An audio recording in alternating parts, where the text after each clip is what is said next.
Hello and welcome to Electoral Dysfunction from Sky News with me, Beth Rigby. Me, Ruth Davidson. And me, Harriet Harman. And Ruth, it's good to see that you are in your palace. I heard that you had knocked down the east wing of your house and you were building your own ballroom and you look like you're ensconced in it today. Yeah, so, you know how you get filters? For people on YouTube, this will make sense. For anybody that's listening audio only, this will mean absolutely nothing to you. But if you look behind my back, you can see, this is not one of those, filters that you get for when you're on a Zoom call. This is, the actual hotel room they put me in. Just the three tapestries in this room. This is the size of my key to the door. I'm in a Tudor hunting lodge. When I opened the blinds this morning, I got here quite late last night. It was dark. When I opened the blinds this morning, I looked out the window through my leaded windows. And are you sure you're not on the Traitors? Yeah. There's a it hedge looks just maze. like the Traitors. Just like it, if there had been peacocks screaming like banshees, I would have felt like Claudia Winkleman would have been running around outside. But there's a hedge maze just outside my window. It's really That's fancy. so good. A bit stinky because it's from the 1500s, but very nice anyway. But look, so you're actually in a hunting lodge slash your new east wing of your gaff. of Yeah, your new house. I'm not going to go back to Scotland. I'm just going to stay here, I think. And Harriet, you're not with me, which makes me sad. You're not in my little studio. I'm in South East London. I've been doing grandparent duties, school drop-off this morning. Yeah. She's managed to get the school drop-off and get online. I mean, that's a gold star, isn't it? But look, shall we crack on? I mean, for all the hilarity and stuff, it's actually been a pretty grim week news-wise. And I think today we're gonna talk about the big issue of the week, and that's been the grooming gangs inquiry and the people leaving it and what's happened. And I think even I was struggling to remember all of the twists and turns of it. I think it's been quite a difficult one for people to keep up with. Yeah, we're going to talk about the grooming gangs because it's hit a crisis, a roadblock. It's in the news. We're going to unpack it for you. I guess the questions are the victims, are they going to get justice? Why is it back in the news at this moment? And what happens now with some survivors saying Jess Phillips, formerly of this parish, now the safeguarding minister, that she should resign? And look, let's crack on now with the big discussion point around grooming gangs. Now, it's probably useful to cast our minds back to the beginning of the year. You remember the issue was dominating, not least because Elon Musk was waging a war against the UK government on his platform X about grooming gangs and a lack of a national inquiry. It became very political. It was very toxic. The government carried out a review led by Baroness Casey, who then does, and that review recommended that there should be a full inquiry. And now we're at this point where there are rows about how that is being set up and the legitimacy of it, if you like, and what it contains. So that's where we've got to. But look, Laura, our brilliant producer, very helpfully has actually got a voice note from my brilliant colleague Jason Farrell, who's the Home Affairs editor at Sky, and he has been following every twist and turn of grooming gangs. So he's given us a little upsum of where we're at. Let's listen to him. Hi, Beth, Ruth and Harriet. A lot to explain here, so I'll get on with it. The issue of grooming gangs is something we've reported on for years, but the political heat got turned up on this in January with a few tweets from Elon Musk and politicians, I think, sensing a public mood for more investigation. The previous inquiry into child sexual abuse by Alexis J hadn't really covered this particular aspect of street grooming in much detail and the ethnicity of the perpetrators. So Keir Starmer hired Louise Casey, who's great at doing these kind of reviews, to look at what we knew. And her report 4 months ago, which is a rapid review, essentially said we don't know enough. She endorsed a wider inquiry and the government pushed the button. We said the two candidates to chair the inquiry on Saturday, we announced who they were, but by the early hours of Monday, I'd had an email from survivor Fiona Goddard resigning from the victims panel, and others followed. And really, it was a combination of mistrust with the process and not being confident in these chairs. So one, Jim Gamble, being a former police officer, and Annie Hudson, a social worker, they felt they'd been let down by those institutions. Personally, I think Jim Gamble would have been right for the job, huge advocate of survivors, and with politicians calling his appointment political or sabotage and victims seemingly unhappy, he did the thing he had to do really and stand down. But the question now is, well, who's going to run it? The critics, I think, should come out and say who they think would do a better job.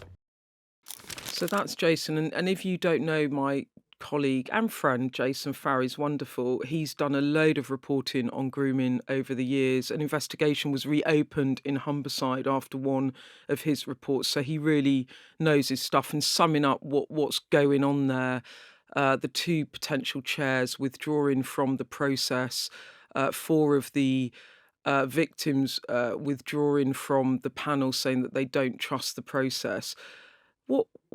What is going on here? What do you both think about it? Who wants to kick off? Well, I think we just have to step back and remember how appalling the context of this is. This is a story, as Jason identified, of thousands of young, mostly white girls being drugged, plied with alcohol, very young girls in their early teens, and raped repeatedly by and passed round gangs of largely Pakistani origin men. And obviously the government wants to have an inquiry into how this could have gone on for so long and with so few perpetrators brought to justice, and why the systems of social services and the system of the police was not onto this and doing its foremost duty, which is protecting children in the community. So it's really important to have an inquiry. So these are very difficult and important issues. And the issue is also about trust in this inquiry, because these survivors of this awful abuse that they suffered don't trust the institutions. Why should they? They'd been failed by them. They'd been punished by them. So why should they trust the state?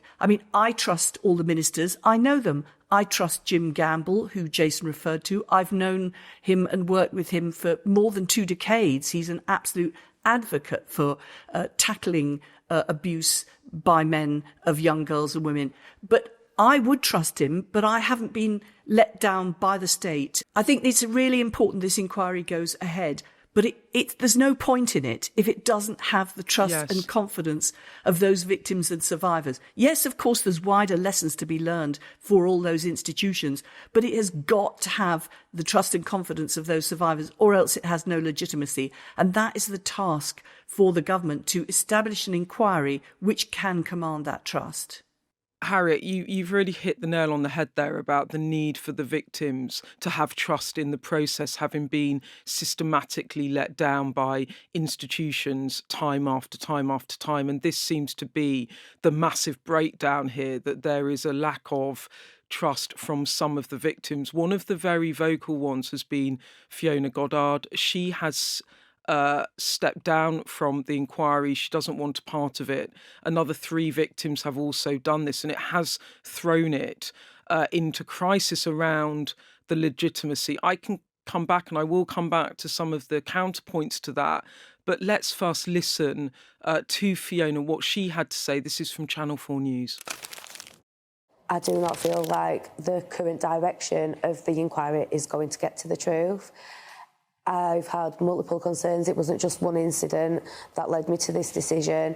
No matter what we said, it wasn't going to change that. It was a box-ticking exercise, and I fully believe that they did it. So when they make the wrong decisions and they're challenged politically or with the media, they can say, well, we've consulted with survivors, and it's not the case. It's not a fair representation of what the majority of us wanted. So the criticisms from Fiona Goddard were pretty strong. She was the first of the now 4 people that dropped out of this, 4 survivors. And she wrote letters that she's published as well. One of the other survivors, an Eliane Reynolds, was also really strong in her condemnation. I've got some of the things she said here. The final turning point for me was the push to change the remit, to widen it in ways that downplay the racial and religious motivations behind our abuse. For many of us, these were not incidental factors. They were central to why we were targeted and why institutions failed to act. To erase that truth is to rewrite history. I cannot take part in a process that manipulates survivors, that censors our voices, and it tries to dilute the reality of what happened. So, in terms of just how condemnatory that is. I mean, that's devastating for the government. And if they're going to rebuild trust with survivors to make sure that this inquiry flies, they're going to have so much work to do. If this is going to get back on the rails, and it's big if it's going to get back on the rails, and it needs to, we need to know what happened. We need to shine a light on this. The government is going to have a whole lot of work to do to get people back on board. The thing is, Ruth, there are many, many, many, many victims involved in this. Lots have not expressed publicly their views, but that you have 4 that have said we do not trust the process in what has been such a contested, controversial subject, and also these women that have been so let down, their lives left shattered, carrying around huge amounts of trauma. This is very difficult for the government. I want to bring in Natalie Fleet, because she is the Labour MP from Bolsover.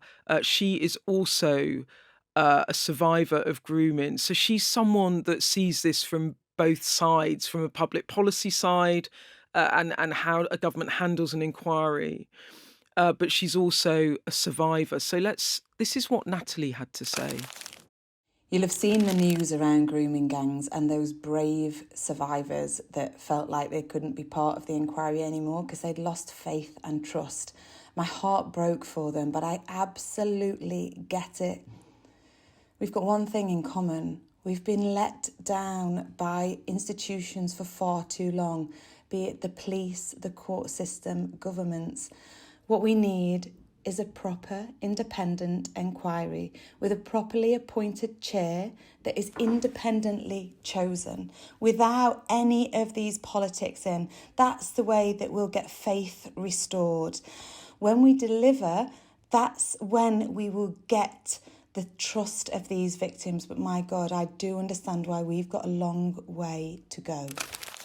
Harriet, what do you think of that? Natalie's talking there about an independent inquiry where a chair is independently chosen. Is this part of the stumbling block here for the government? Natalie is an extraordinary MP. You know, she fell pregnant at 15, having been groomed, and she really, you know, speaks from experience and from the heart about surviving this sort of exploitation and abuse. But I think one of the two things that she touches on is that it feels like it's all got involved in the politics of the choice and wanting it to be independent. Ultimately, and she makes a good suggestion there, that you take the process away from the politics of a choice by ministers and have some independence in the choice of chair of the inquiry.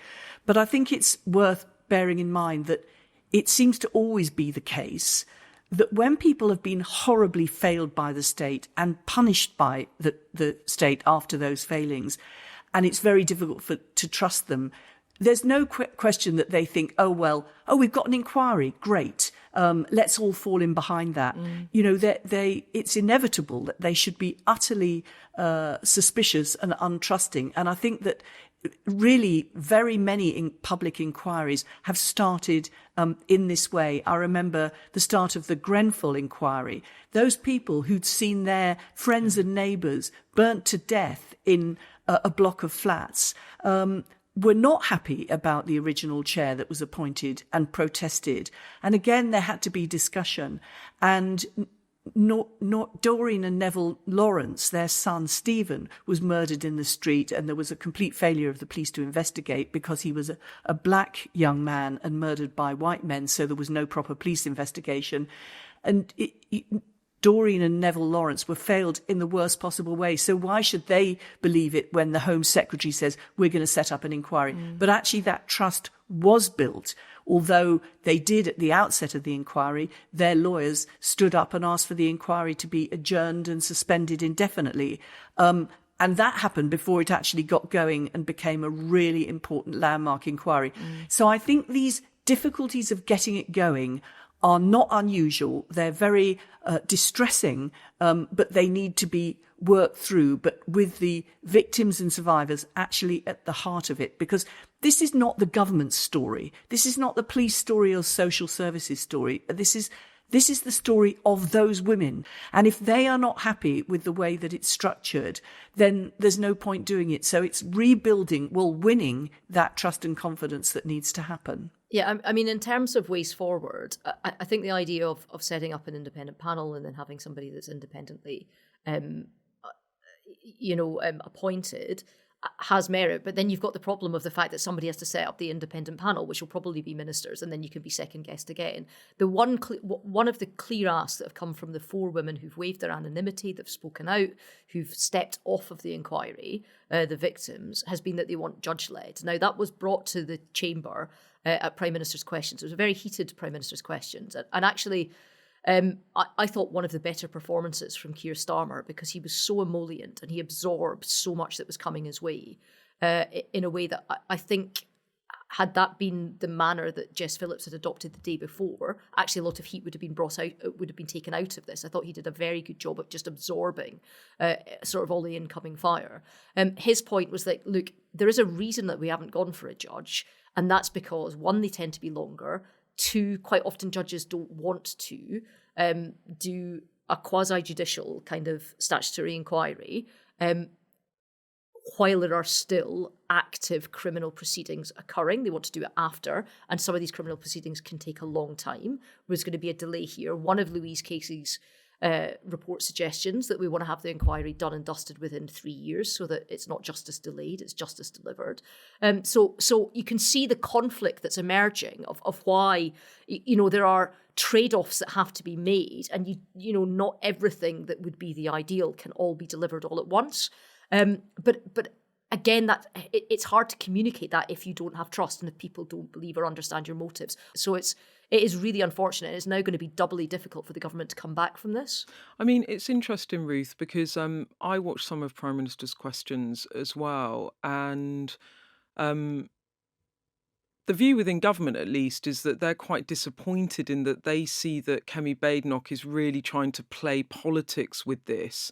And instead of trying to find a more cross-party approach, she's basically really going in on the government about their failure for victims. They're dragging their heels on the national inquiry.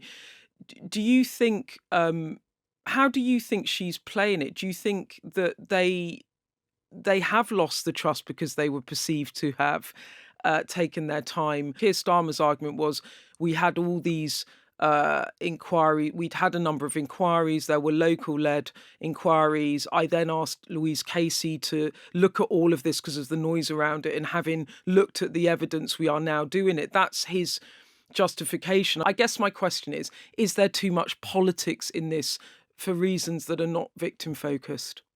So I think that the time for cross-party working was probably back in January when the first calls were being made for a national inquiry. And I think one of the reasons that Kemi went in so hard on Wednesday was because how heavily the Labour government slapped down calls for an independent inquiry way back in January, and then capitulated and said, yes, we'll do it in July anyway. So I think there was already a bit of distrust on both sides.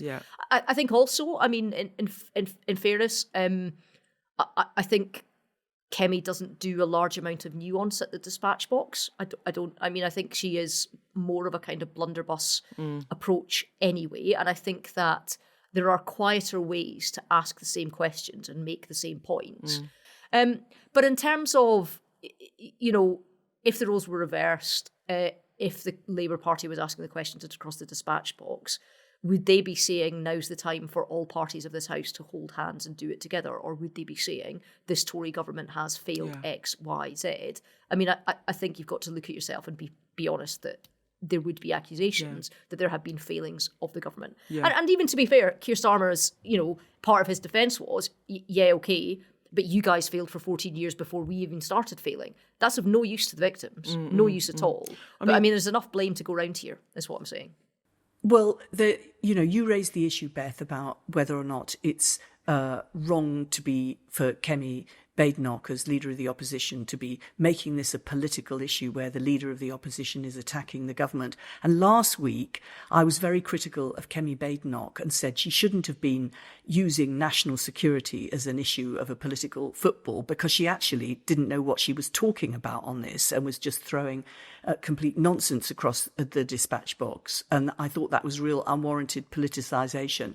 But I think that you can't say that she's not entitled to. As Ruth said, it might be that there's better ways of doing that. That's a matter of judgment. But I don't think there's any point in the government thinking, we don't want Kemi Badenoch to be asking these questions. The job of government is not to be policing the tone of the opposition. The job of the government is to get on and deliver this inquiry in a way which sheds light on something that has been an absolute abhorrent situation in this country, and some people say is still going on. And bluntly, I mean, if you roll back on this, you know, they announced that they're going to have an inquiry, having refused to do it for months, and now, as they're trying to set up the inquiry, 4 victims have stepped down from the panel, and 2 of the chairs have said, basically the shortlist have said, that they don't feel that they can do the job properly. So,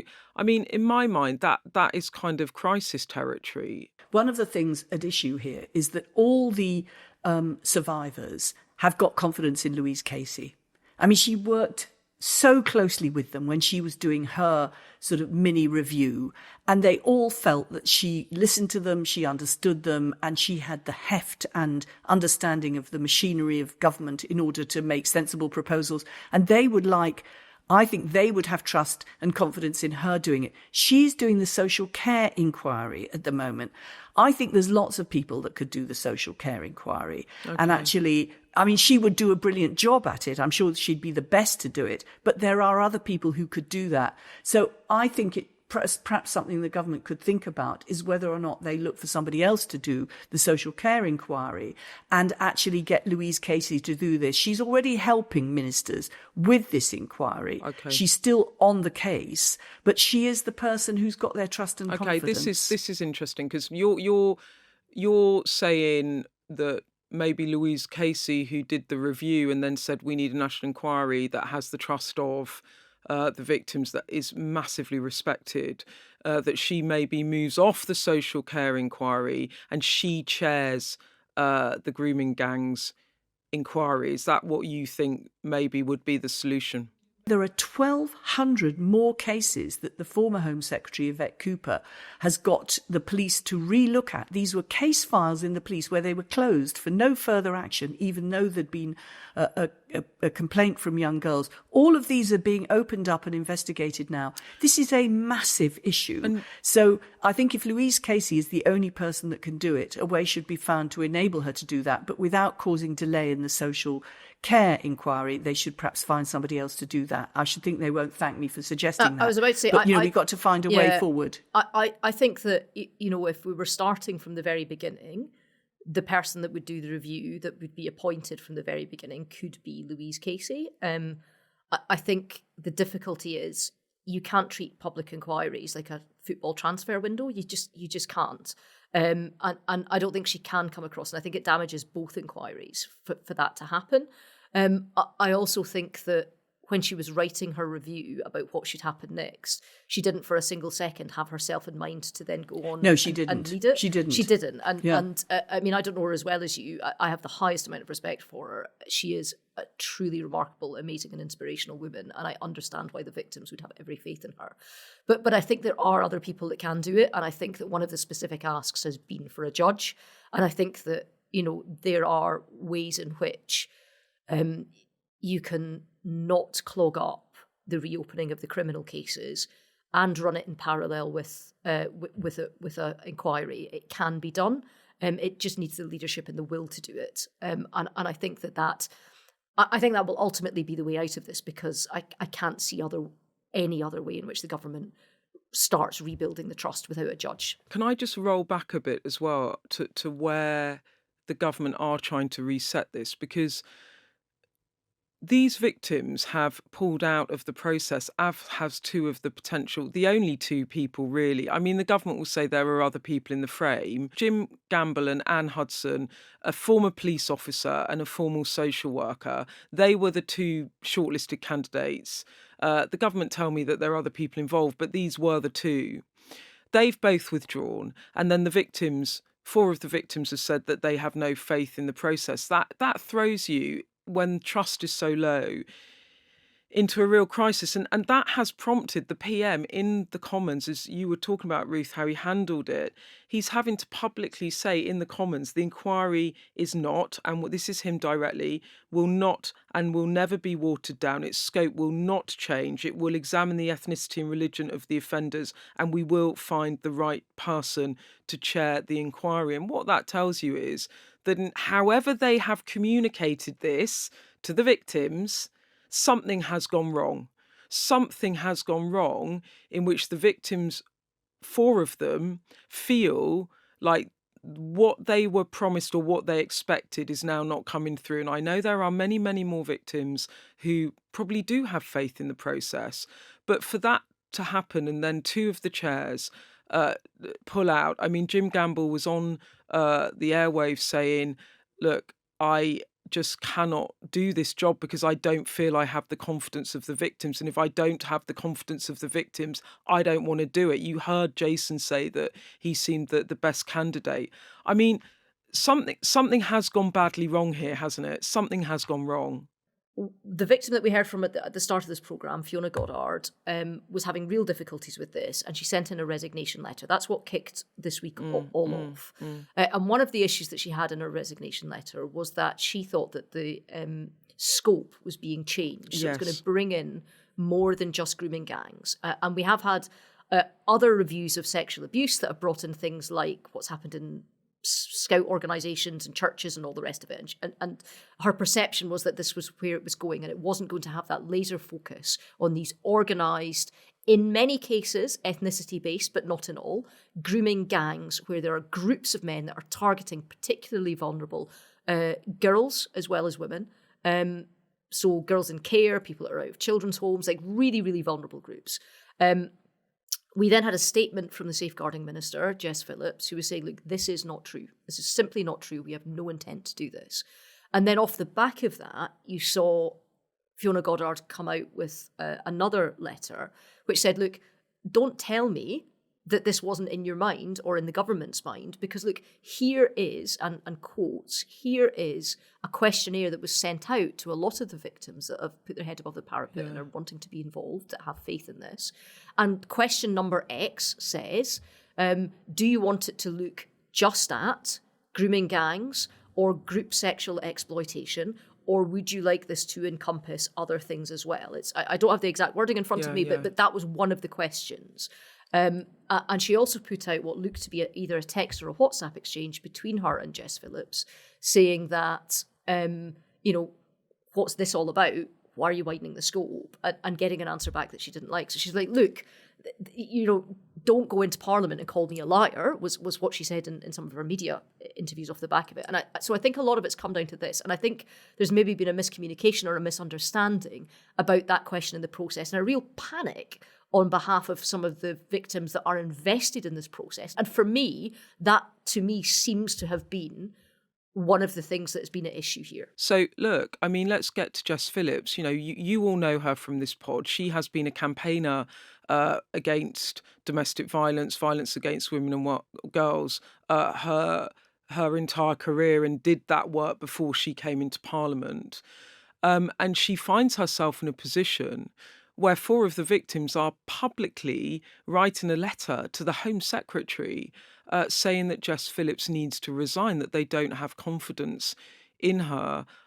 She is under huge pressure. The Prime Minister and the Home Secretary have come out very clearly and said that they have full confidence in Jess Phillips, that she is not going to resign, or they don't want her to resign. Harriet, I assume that you have spoken to Jess. I know that you know each other well. I mean, I know her well as well, but have you had a conversation with her, and what do you think's going on? Yeah, I have talked to her, but also I've known Jess since way before she was an MP, when I was in government and when I was in Parliament campaigning on domestic violence. And who was one of the people in the country that I knew in Birmingham was Jess Phillips, because she was the leading person trying to make the council do some work, do better work for victims of domestic violence, and was actually working in that field as well as being a counsellor. So I've known her for absolutely years because of the work that she's been doing on that. So I know what's in her heart is an absolute passion and commitment. But the point is that that's not the point. What I think about her and what I know about her, what the point is how she works together with Shabana Mahmood, the new Home Secretary, and with Louise Casey to actually build the trust and confidence of those survivors in order to get the inquiry up and running. She will be agonised about the idea that somehow this is a row about her, because she doesn't think it's about her. She thinks it's about these women who have been horribly failed by a state that was supposed to be looking after them, and then punished by the state when they were complaining. And she's worried that these things are still going on, and she wants it sorted out. And look, Harriet, do you think part of the problem for Jess Phillips is that having been a campaigner for so long, she's now been seen as part of the government? She's putting out the questionnaire that the victims are having a real issue with. And this is beginning to cause her a real difficulty in being able to execute the work. Well, I think it is very different from being outside the system and, you know, complaining and advocating, and from being a situation where you are inside the system and you're seen as part of the government, because you are part of the government and you are part of the state, and you can't speak as an individual. You have to give the government's position on things because you're a minister in the government. But I think that the issue of the questionnaire, or the issue of who's going to be the chair of the inquiry, all of these issues of miscommunication, they can be solved if there is underlying trust and confidence. There's always going to be glitches, there's always going to be problems, but you can get over them if you do that relationship building. I mean, Ruth, you and I know Jess very well because we podded with her for a while. Kemi Badenoch is saying that Jess needs to resign. She's saying that she's lost the trust of the victims and therefore cannot legitimately carry on as the safeguarding minister. Harriet's saying there that Jess needs to re-win the trust of these victims. Look, I should say that these are 4 victims. There are many victims in this process, probably some of whom have full confidence in Jess Phillips, but that isn't the point, is it? The point is there are 4 victims saying that they have lost faith in her. Where do you think it goes from here? Do you think Jess should stand back? What do you think? I think one of the problems that Jess has here, and I think she is in a bit of difficulty, is because of her performance in the Commons, because she was true to form. When she is on the defensive, actually she goes on the attack. That's really her response. And she has a great background and she knows a lot about this, so she always feels like she's on firm ground to attack the people that are coming after her. And I think that was the wrong approach to take this week. I think that it made the situation far more difficult. I think it hardened the views of some people that were already sort of on the fence. And we saw, after her performance in the Commons, we saw 3 more victims leave this process. And those 4 victims, as we've said, have written a letter. One of the things that they asked for is her resignation. But I think, she's a smart woman, and I think she'll have looked at the response to how she acted in the Commons, and I think she'll look at the response that Keir Starmer got from taking a very different approach. And I think she'll probably reflect and think, do you know what, I could have played this differently. Yeah, I guess so, Ruth. And you're in the public eye. Harriet, you have been to for decades as well. It must be quite personally hard for Jess Phillips, mustn't it, when all she's done all her life is tried to campaign for victims, and then she is in this situation where victims are calling for her to resign as a safeguarding minister. One of the things I would say is I think she slightly got into the same position and difficulty that the Conservative Veterans Minister Johnny Mercer used to get in, which was any time there was a criticism of something that was happening around veterans policy, because he'd been involved in the army for very many years, because he'd been a veterans campaigner before he entered Parliament, he would always answer any direct question or criticism of what the department was doing or what the government was doing by standing on his honour and saying, but I can't possibly, because I'm here for the veterans and this is my reason for being. This is the whole point of me being in Parliament. And I think both Jess slightly struggles from that, and certainly lots of her colleagues do this because she's steeped in such a background of helping women and girls. I think the problem that sometimes happens with that is that when a criticism comes in on government policy or what they're doing, is that the people around her or her answer with her CV. They can't possibly be doing anything wrong because Jess Phillips is steeped in this and it's her reason for being and it's why she's in politics. And that might all be true, but it also doesn't answer the question that is being asked. It doesn't answer, is the remit being changed? It doesn't answer, are the terms being broadened? It doesn't answer, are we being communicated with? Do we have control of this process as victims? Are we being listened to? It's exasperating for Jess Phillips to have her credibility, her commitment, her integrity questioned by people who've made no commitment to the struggles that she's given her life's work to. But although it must be exasperating, she can't afford to be exasperated because, as Ruth says, this is about answering the questions that are being put. People are entitled to ask questions. They're entitled to ask the same questions over and over again. The answers need to be given. They need to be given calmly and they need to be given clearly. Because watching this is not just the 30 who are on the panel that have been chosen by the government to help with the inquiry, but it's the thousands of other girls who've been abused and for whom this inquiry matters enormously. And I think what's been interesting in the past sort of 24 to 48 hours is, as you've both noted, Starmer has kind of given that performance in the House of Commons. Shabana Mahmood, the Home Secretary, has written an opinion piece, and she now seems to be almost fronting up the government position on it. And they kind of have pulled Jess Phillips back into the background, and that probably, given what you're talking about, Ruth, maybe that's how they want to deal with it, which is try to give Phillips some protection and put Shabana Mahmood, more front and centre of this handling now of what is ballooning potentially into being quite a crisis for them. I mean, one figure in government said to me, Shabana Mahmood is a Muslim woman. She is not, and it is on her as well to kind of reassure victims that she will not shy away of pointing the spotlight wherever it needs to be pointed. Someone said to me, she's uniquely placed to do that because she is a woman from an ethnic background. That's what they're saying. And then, of course, what they do about the chair. And I think there is disappointment that Jim Gamble stood back. I think the media scrutiny clearly and what the victims were saying meant he just did not feel that there was legitimacy there. So they've got some real problems with this. But both of you have kind of given ways that you think it can be resolved, and it seems to centre on who the chair is. Ruth, you think it should be judge-led. Harriet, you think perhaps Louise Casey comes in to do it. Shabana Mahmood is the Home Secretary. This is an enormously important issue to do with the criminal justice system. It's right and proper that she should step forward, put some other work to the side and actually make this an absolute priority, working with Jess to get this back on the road.